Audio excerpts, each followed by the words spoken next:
Mi novia enfermera recibía pagos por grabar los últimos suspiros de sus pacientes y ahora soy yo quien está en su lista de última gracia. Mi nombre es Daniel. Tengo 29 años y trabajo en una tienda de suministros industriales. Mi vida es, o era, lo más aburrido del mundo.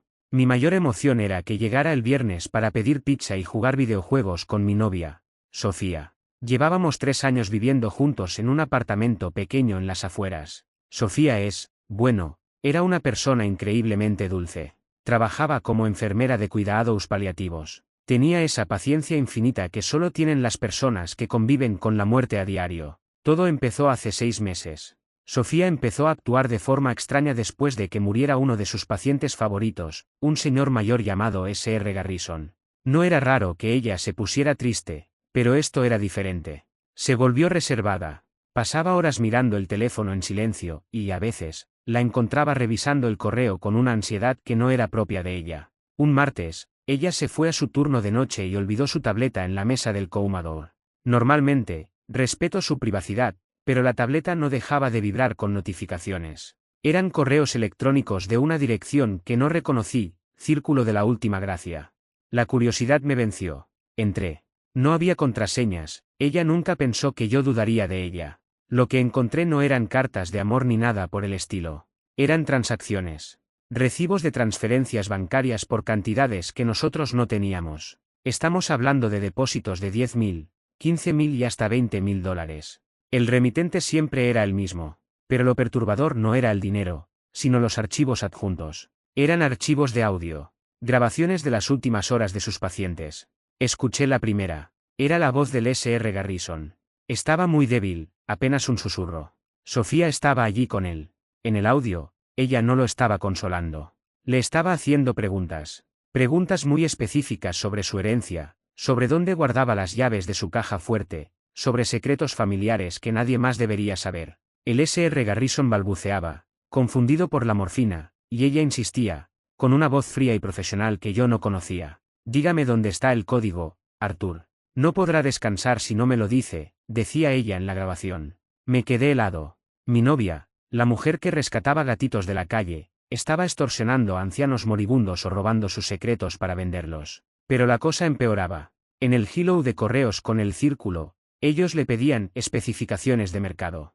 Querían saber quiénes de sus pacientes actuales no tenían familia, quiénes tenían propiedades sin herederos claros. Pasé toda la noche revisando los archivos. Había fotos de documentos, testamentos modificados y, lo más aterrador, una lista de medicamentos. Sofía estaba administrando dosis de potasio y sedantes que no estaban en las recetas oficiales. No solo les robaba, estaba acelerando los procesos de aquellos que ya no tenían nada más que decir. Cuando Sofía volvió a las 7 de la mañana, yo estaba sentado en el sofá con la tableta en la mano. Ella entró, dejó sus llaves y me vio. No se asustó. No lloró. No intentó inventar una excusa. Simplemente dejó su bolso en el suelo, se quitó la chaqueta y se sentó frente a mí. ¿Cuánto has leído, Daniel? Me preguntó con una calma que me dio ganas de vomitar. ¿Todo? Sofía, ¿qué es esto? Estás matando gente. Les estás robando. Mi voz se quebró. Ella suspiró y se pasó la mano por la cara. No los estoy matando, Daniel. Los estoy liberando. La mayoría de ellos están solos, sufriendo. El Círculo ayuda a redistribuir su riqueza hacia causas que importan, en lugar de que se lo quede el Estado o parientes que no los visitaron en 10 años. Y el dinero es para nosotros, para nuestro futuro. Yo no quiero este dinero, le grité. Es sangre, Sofía. Es asesinato. Es pragmatismo, respondió ella, levantándose.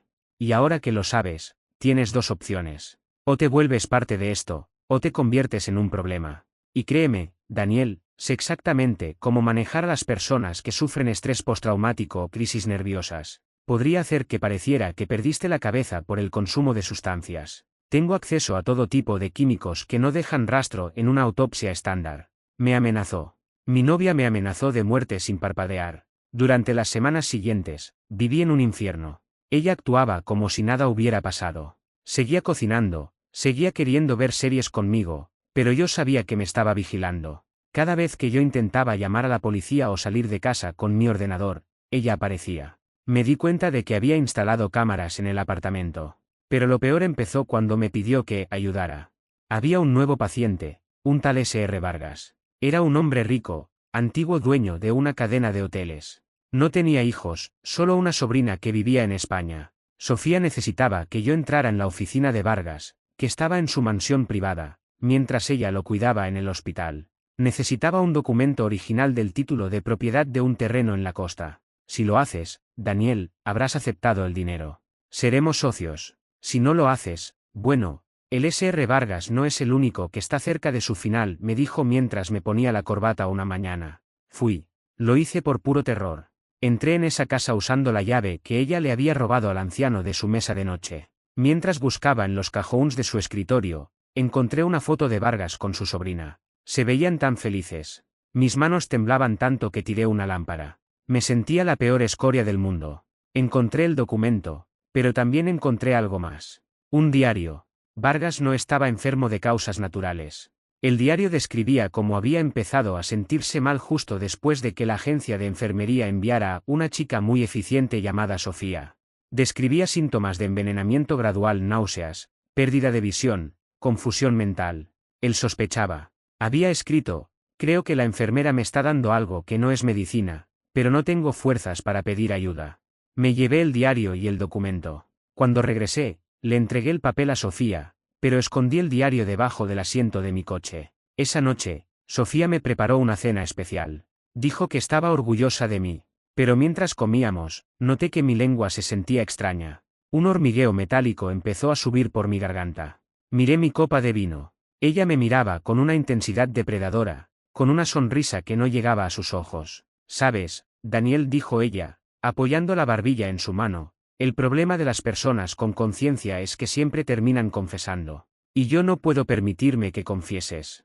El S.R. Vargas falleció hace una hora. La policía va a buscar ese documento tarde o temprano, y tus huellas están por toda su oficina». Empecé a sentir que la habitación daba vueltas. El hormigueo se convirtió en entumecimiento. «¿Qué me has dado?», alcancé a decir antes de caer de la silla. Lo mismo que al S.R. Vargas, pero en una dosis más concentrada para que el corazón se rinda más rápido. Lo siento, de verdad. Me gustabas mucho, pero el círculo no admite cabos sueltos. Me desmayé mientras ella empezaba a limpiar los platos, tarareando una canción de cuna. Desperté con una sensación de frío absoluto. No era el frío de la muerte, sino el del metal. Estaba en el suelo de la bañera de nuestro apartamento, desnudo y cubierto de bolsas de hielo. Mi corazón latía de una forma extraña, como si estuviera fuera de ritmo, un golpe fuerte seguido de un silencio aterrador. Sofía estaba sentada en el taburete del baño, observando un cronómetro. «Vaya, tienes un corazón fuerte, Daniel», dijo ella, ajustando el goteo de una bolsa de suero que colgaba del toallero. «La mayoría se habría rendido hace 20 minutos. Pero no te preocupes, el hielo es para bajar tu metabolismo. El veneno que te di es fotosensible. Si tu temperatura corporal sube, se activa y colapsa tu sistema nervioso. Si te mantengo frío, puedo controlarte». Intenté hablar, pero mi garganta estaba bloqueada. Solo pude emitir un quejido sordo. «No intentes gritar. Te he administrado un bloqueador neuromuscular ligero. Estás consciente, pero tus músculos no te pertenecen. Ahora, hablemos de negocios. Sé que tienes el diario de Vargas. No estaba en el sobre que me diste y no lo encontré en el apartamento». Me agarró del pelo y me obligó a mirarla. Sus ojos eran dos pozos de ambición pura. Ya no quedaba nada de la enfermera dulce que me hacía sopa cuando tenía gripe. «Si me dices dónde está, te daré el antídoto. Si no, bueno, apagaré el calentador y dejaré que tu propio calor corporal te mate mientras tus pulmones se olvidan de cómo respirar». Ella sabía que yo no podía hablar, así que me puso un lápiz entre los dedos de la mano derecha y un bloc de notas sobre el borde de la bañera. Con un esfuerzo sobrehumano, movido por el instinto más básico de supervivencia, garabateé bajo el asiento del coche. Sofía sonrió, me dio un beso frío en la mejilla y salió del baño. Escuché la puerta principal cerrarse. Ese fue el momento. Tenía quizás 10 o 15 minutos antes de que ella regresara. El efecto del bloqueador empezaba a ceder ligeramente debido a la adrenalina.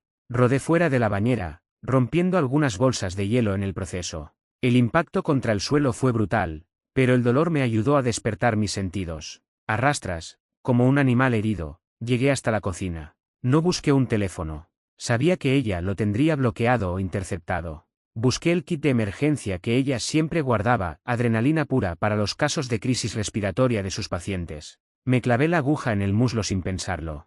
El efecto fue inmediato.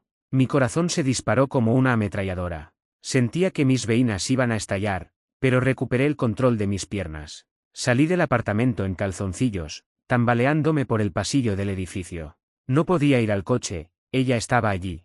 Bajé por las escaleras de incendios y me oculté en el callejón trasero. Vi su coche salir del garaje a toda velocidad. No iba hacia mi coche. Se dirigía hacia la casa de la sobrina de Vargas. Me di cuenta de que el diario no era lo único que buscaba. Buscaba eliminar cualquier conexión que el anciano hubiera dejado escrita sobre ella antes de que llegara la policía. Manejé el coche de un vecino que se había dejado las llaves puestas mientras descargaba la compra. Fui directamente a la comisaría, pero a mitad de camino, me detuve. ¿Qué iba a decir? Que mi novia es una asesina en serie de ancianos y que me ha envenenado, pero que mis huellas están en la escena del crimen del S.R. Vargas. Sofía tenía razón en algo, ella había construido la trampa perfectamente. Si ella caía, yo era el principal sospechoso de los Lobos y ella pasaría por una víctima de mi manipulación. Entonces vi algo en el asiento del pasajero del coche del vecino. Una tablet, y recordé el correo del Círculo de la Última Gracia. No fui a la policía. Fui a la dirección que figuraba en la cabecera de uno de los recibos de transferencia que había memorizado. No era una oficina, era una funeraria privada llamada Eterno Reposo. Llegué allí a las 4 de la mañana. Entré por la puerta de carga trasera. Lo que vi allí dentro es lo que me impide dormir por las noches. No era una funeraria común. Era una central de procesamiento. Había archivadores llenos de historias clínicas de media ciudad. El Círculo no era un grupo de estafadores, era una red que incluía médicos, abogados y directores de funerarias que se dedicaba a limpiar las herencias de personas sin familia para financiar operaciones que preferiría no imaginar. Encontré a Sofía allí. Estaba hablando con un hombre calvo, vestido con un traje impecable. Él sostenía el diario de Vargas. Daniel es un cabo suelto que debiste cortar hace meses, Sofía, decía el hombre. Ahora la policía está haciendo preguntas sobre la dosis de potasio del S.R. Garrison. Necesitamos un chivo expiatorio. Lo sé, respondió ella. Daniel será ese chivo expiatorio. Ya he dejado sus huellas y su ADN en los viales de fármacos que usé con los últimos 3 pacientes. Mañana aparecerá muerto por una supuesta sobredosis de remordimiento en su coche. Me quedé paralizado detrás de un ataúd de exhibición. Mi propia novia me estaba vendiendo como el asesino para salvar su red criminal. Pero cometieron un error. Sofía dejó su bolso sobre una mesa de preparación de cadáveres. Dentro del bolso, sobresalía el frasco de lo que ella llamaba el antídoto. Sabía que si salía corriendo, me dispararían. Así que hice lo único que podía hacer un hombre que ya está muerto por dentro. Encendí los quemadores de gas del área de cremación y bloqueé las salidas de aire. El gas empezó a llenar la sala en silencio. Me acerqué sigilosamente, tomé el bolso de Sofía y salí por la misma puerta trasera, bloqueándola con una barra de hierro desde fuera. Cuando Sofía se dio cuenta, ya era tarde. La vi a través del cristal reforzado de la puerta. Me miró con una mezcla de sorpresa y odio puro. No gritó. Se limitó a apoyar la mano en el cristal. Estamos juntos en esto, Daniel, leyeron mis labios a través del vidrio. Lancé una bengala de emergencia que encontré en el coche del vecino hacia el interior del local a través de una pequeña rejilla de ventilación. La explosión no fue como en las películas. Fue un estallido sordo que hizo vibrar el suelo y luego un fuego azulado y voraz que consumió el oxígeno en segundos. La funeraria, Eterno Reposo, se convirtió en un horno real. Me bebí el antídoto mientras veía las llamas. Han pasado 3 meses desde entonces. La policía dictaminó que fue un accidente por una fuga de gas. Encontraron los restos de Sofía y del director de la funeraria, junto con miles de registros quemados. Me interrogaron, por supuesto. Dije que no sabía nada, que Sofía me había dejado esa noche después de una pelea y que yo estaba en un hotel. Pero aquí está el problema. Hace una semana, recibí un paquete por correo. No tenía remitente. Dentro había una tablet nueva. Cuando la encendí, solo había un archivo de audio. Es la voz de Sofía, pero no es una grabación vieja. En el audio, ella dice, dígame dónde está el código, Daniel. No podrá descansar si no me lo dice. El círculo es más grande de lo que crees, y el fuego no quema los secretos que guardamos en la nube. Luego, el audio captura el sonido de alguien respirando agitado. Es mi propia respiración. Es el sonido de mí durmiendo en mi nueva casa, grabado hace apenas 2 noches. Ella no estaba en esa funeraria cuando explotó. O si lo estaba, el círculo tiene a alguien más ocupando su lugar ahora. Cada noche, reviso mi comida. Cada noche, pongo hielo en mi bañera, por si acaso empiezo a sentir ese hormigueo metálico en la lengua. Y cada noche, miro por la ventana esperando ver a la mujer que amaba, lista para hacerme la última pregunta de mi vida. No sé si soy un asesino o una víctima. Solo sé que en este momento, alguien está subiendo una escalera fuera de mi ventana. Y no es el vecino. El sonido de los pasos en la escalera metálica de incendios es rítmico, casi musical. Es el mismo paso ligero que Sofía tenía cuando intentaba no despertarme después de un turno doble. Me quedé helado en medio de la habitación, con la tablet aún encendida en la mano. La luz de la pantalla proyectaba mi sombra contra la pared, una sombra que temblaba al ritmo de mi pulso desbocado. Fui hacia la cocina y agarré el cuchillo de carnicero. Mis manos estaban sudadas y el mango resbalaba. Me pegué a la pared, justo al lado de la ventana. El primer golpe en el cristal no fue violento. Fue un golpeteo suave, con los nudillos, como quien pide permiso para entrar a su propia casa. Daniel, susurró una voz desde el otro lado. No era la voz de Sofía, o al menos, no la voz que yo recordaba. Era una voz rasposa, dañada, como si alguien hubiera tragado brasas. El cristal de la ventana estaba empañado por fuera. Acerqué la cara, apretando los dientes, y vi una silueta. Tenía el pelo corto, casi rapado, y la mitad de su rostro estaba cubierto por una venda amarillenta. Abrí la ventana de golpe, impulsado por una mezcla de terror y una rabia que no sabía que poseía. La figura retrocedió, casi cayendo por la barandilla. ¿Quién eres?, grité, levantando el cuchillo. Te mataré, te juro que te mataré si das un paso más. La figura se llevó las manos a la cara, temblando. Soy Lucía, Daniel, la sobrina del S.R. Vargas. Bajé el arma, confundido. Lucía, la chica de la foto, la que vivía en España. Pero la mujer frente a mí parecía haber salido de un campo de batalla. Entró en mi apartamento tropezando, con una debilidad que me recordó a los pacientes de Sofía. Ella no murió en la funeraria, dijo Lucía, desplomándose en mi sofá. Ella me usó a mí. Me secuestró en el aeropuerto cuando vine a ver a mi tío. Me mantuvo sedada en el sótano de eterno reposo.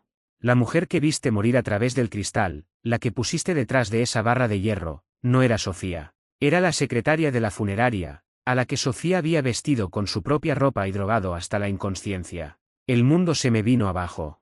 El peso de lo que había hecho me golpeó como un mazo. Maté a una mujer inocente pensando que estaba eliminando a mi verdugo. Sofía me había orquestado para que me convirtiera en un asesino, para que ya no tuviera vuelta atrás. ¿Dónde está ella?, pregunté, sintiendo que el aire me faltaba.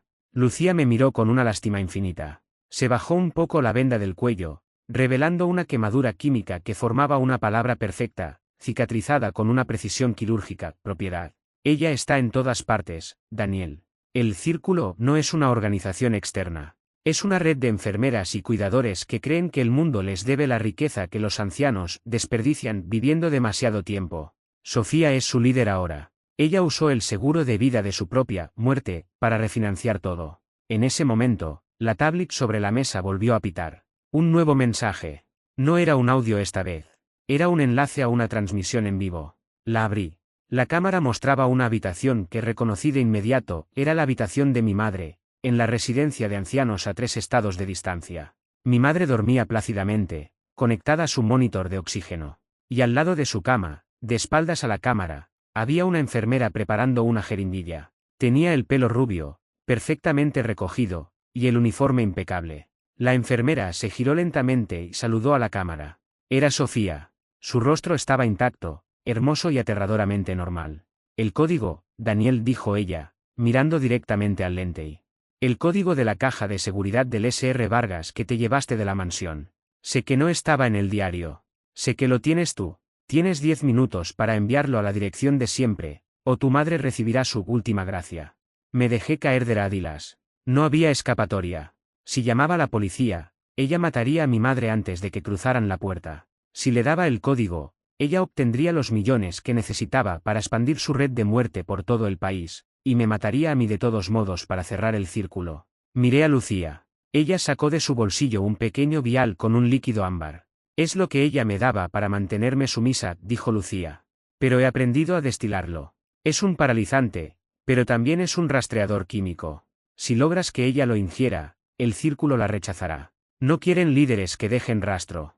No tengo 10 minutos. Tengo segundos. He decidido lo que voy a hacer. No voy a enviar el código. He escrito un mensaje al grupo de chat de la residencia de mi madre, alertando de una supuesta fuga de gas en su ala para que evacúen el edificio de inmediato. Es mi única oportunidad para ganar tiempo. Pero mientras escribo esto, escucho el ascensor de mi edificio detenerse en mi piso. No es la policía. El olor a lavanda y antiséptico empieza a filtrarse por debajo de mi puerta principal. Ella no está en la residencia de mi madre. El vídeo era una grabación. Ella está aquí. Siempre estuvo aquí, disfrutando de mi miedo, observando cómo me desmoronaba mensaje tras mensaje. Si alguien encuentra este Hilo, busquen en los registros de enfermería de cada hospital de la costa este. Busquen a la mujer que nunca comete errores, la que siempre está ahí cuando alguien da su último suspiro. Y por favor, si alguna vez te sientes mal y una enfermera rubia llamada Sofía te ofrece un vaso de agua con un ligero sabor metálico, no lo bebas. La puerta se está abriendo. Ella no necesita llave, ella siempre fue la dueña de esta casa. Hola, Daniel, dice su voz desde el pasillo. ¿Estás listo para tu última nota de enfermería? Dejo el móvil. El cuchillo está en mi mano, pero el vial de Lucía está en la otra. No sé quién saldrá vivo de esta habitación, pero una cosa es segura, esta noche, el círculo se rompe o yo me convierto en el centro de él. Deseadme suerte, aunque sé que aquí nadie se salva por suerte. Se salvan por pragmatismo.